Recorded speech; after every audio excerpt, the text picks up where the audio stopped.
Hey, what's up, guys? Want to answer a question for you today and also tell you a kind of a funny story. But the question is this: have I ever filed a claim without using an attorney? And would I recommend that you file a claim without an attorney? So let's dive in and let me answer that question with a story. When I was first starting out with mortgage overages, there was a week that was pretty slow. There wasn't a lot of activity going on. I'd gone through all my leads. And so I had some extra time and I was going through some of the smaller overage amounts that I had on my list. Like we're talking under $10,000. And there was one lead on there that was like $1,500. That's how much the overage was from the foreclosure. And I said, you know what? I'll give it a shot. I'll skip trace, do a quick research, look at the court case, see if there's anything there, and I'll give the person a call. I won't spend a ton of time on it, and we'll just see what happens. So long story short, there wasn't any liens, looked like a clean case, called the lady. It's like the first number I got, she picks up. And I'm like, oh, hey, my name's Nick. I'm calling about this property at such and such that was sold at auction. It looks like you have some money left over. Can I send you more information about how I can help you receive it? She ends up signing up. Now, this, keep in mind, this is a $1,500 overage. Okay. I think I did like a 50-50 split on this. So might have been a 60-40. So it wasn't a lot of money. Okay. $1,500 is not a lot of money. And I took it to my attorney, and my attorney kind of looked at me and was like, dude, why did you sign this person up? And I was like, she just picked up the phone, you know? And he's like, and he was still kind of new too, and he didn't want to take it, and I don't blame him. And he was like, why don't you try filing it yourself and see what happens? I was like, okay. So it's kind of funny, my attorney actually, he didn't want to take the case because it's not worth his time, right? Too small of an overage. And he's like, if I take this, you're not going to have any profit. So he was looking out for me, but and he also didn't want to do the work, which totally get it. So I filed the claim, filled out the paperwork, did everything needed to be done. You know, I had some experience drafting claims, filed it with the court because the money was in the court system, and was hoping to get a letter saying that, hey, it's been approved. Here's the order. Here's the check. That's not what happened. I get a letter in the mail saying, I have a court date. I have to go to court. I had to drive about an hour and a half away from me because it was in a county that's north of me. And I had to go to court and appear personally to, explain to the judge the basis for my claim. Okay.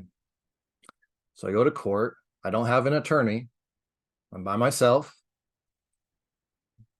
My case comes up. The judge is like, very nice. Like the judge could have ripped me a new one, but he was very cool. And he was like, look, I see what you're doing. I understand what you're doing. I have no problem with it.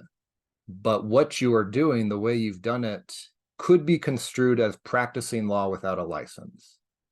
He's like, so I am not going to approve your claim, but what I would recommend you do is refile with an attorney and we'll go from there. You know, he was kind of hinting, here's what you need to do for me to approve this. So because of that experience, okay, I use attorneys filing claims, okay? Because here's what ended up happening. I ended up refiling the claim, paying my attorney. I was like, hey man, I went to the hearing, it didn't work, judge didn't approve it. He's like, all right, I'll get it done for you. And I think he cut me a deal or whatever. And we got the claim approved, we got the money out. But here is the thing with that.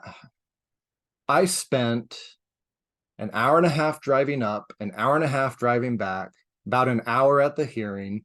Okay, so that's 4 hours of work and that's not counting drafting the paperwork, filing it with the court, mailing all the notices out to any other interested parties. Okay, 4 hours just for the hearing, probably 6 hours when you factor in everything else. That was 6 hours of time that I could have used to go and contact other people and sign them up. Okay. So those are two reasons why I strongly encourage you to use attorneys when filing your claims. Okay. Number one reason, you have a higher likelihood of your claim getting approved. Also, you don't get caught up, or you don't get in trouble for potentially practicing law without a license, because a lot of overages and surplus funds are held by court systems, and you have to go through a court procedure to get those funds.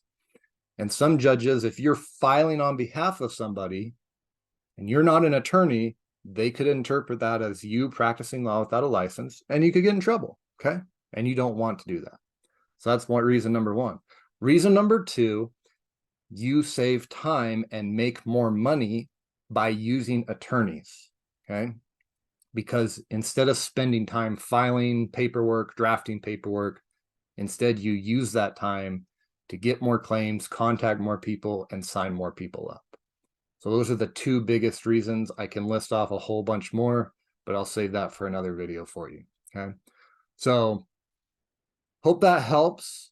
And that experience that I shared with you, that taught me a lot. Okay. And I share this with you so that you don't have to go through that same experience, because it was somewhat embarrassing too. Even though the judge was nice, I was embarrassed. I was like, it's so obvious. Like, yeah, of course he sees this as me practicing law without a license. So luckily I didn't get in trouble. He was very kind. He guided me through. He's like, here's what you need to do.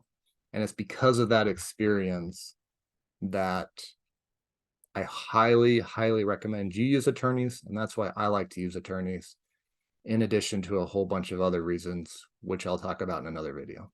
So hope that helps. Guys, if you want to learn more about this business, if you're brand new, check out my free training at Overage Syndicate. If you want to learn the step-by-step process of how to do these deals, check out my program at school.overagecourse.com. We'll see you.